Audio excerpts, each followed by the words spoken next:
स्वर मोर्चा घेऊन आलो होतो आणि आमची मागणी सरकारला अशी आहे की शाहू महाराजांच्या न्याय जयंतीच्या दिवशी जो न्याय दिवस असतो त्या दिवशी महाराष्ट्रातल्या अनुसूचित जातीचं वर्गीकरण करून मातंग असेल किंवा वंचित समूहाला न्याय द्यावा अशी निवेदन घेऊन आम्ही देवेंद्र फडणवीस साहेबांना कलेक्टरच्या माध्यमातून निवेदन देण्यासाठी आलेलो आहोत।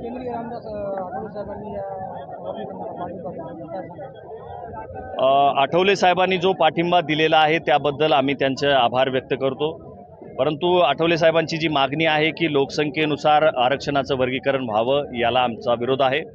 आरक्षणाचं वर्गीकरण हे मागास प्रवर्ग माध्यमातून व्हावं, जे मागास जमाती आहेत त्यांना न्याय मिळण्यासाठी व्हावं, लोकसंख्येच्या प्रमाणामध्ये आरक्षणाचं वर्गीकरण होऊ नये या मताचे आम्ही आहोत।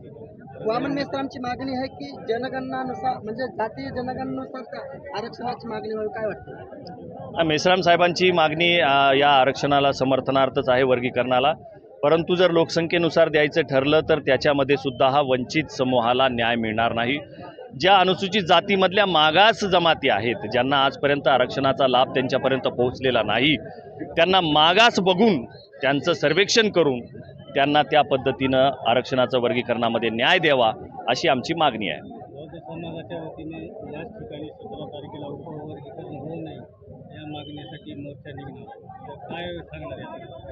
तर बौद्ध बांधवांच्या वतीनं आनंदराज आंबेडकर साहेबाच्या वतीनं परभणीमध्ये मोर्चा निघणार आहे, आरक्षण वर्गीकरणाच्या विरोधामध्ये मोर्चा निघणार आहे। ही म्हणजे ती जी मागणी करत आहे ती त्यांच्या पद्धतीनं सरकारशी लढत आहेत, मातंग समाज आपल्या पद्धतीनं सरकारशी लढत आहेत। सरकारशी आपण भांडलं पाहिजे, परंतु आपसामध्ये आपण भांडू नये असाही संदेश आम्ही या मोर्चाच्या माध्यमातून आज दिलेला आहे।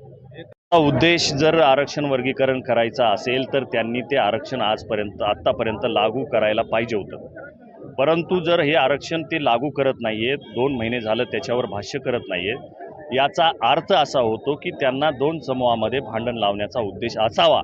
त्यांना अपेक्षित असणारी भांडण अजून महाराष्ट्रामध्ये 2 समाजामध्ये झालेली दिसत नसावीत, म्हणून ते आरक्षण वर्गीकरण लागू करत नसावेत असा आमचा फडणवीस साहेब आणि सरकारवर आरोप आहे की तुम्ही अशा पद्धतीने आमचे रक्त बघण्याची जर तुम्ही वाट पाहत असाल तर याचा आम्ही निषेध करतो। तुम्ही जर खरंच न्यायप्रिय असाल तर तुम्ही आरक्षण वर्गीकरण तात्काळ लागू केलं पाहिजे, लागू झाल्याच्या नंतर कुठलाही वाद होणार नाही अशी आम्हाला खात्री आहे।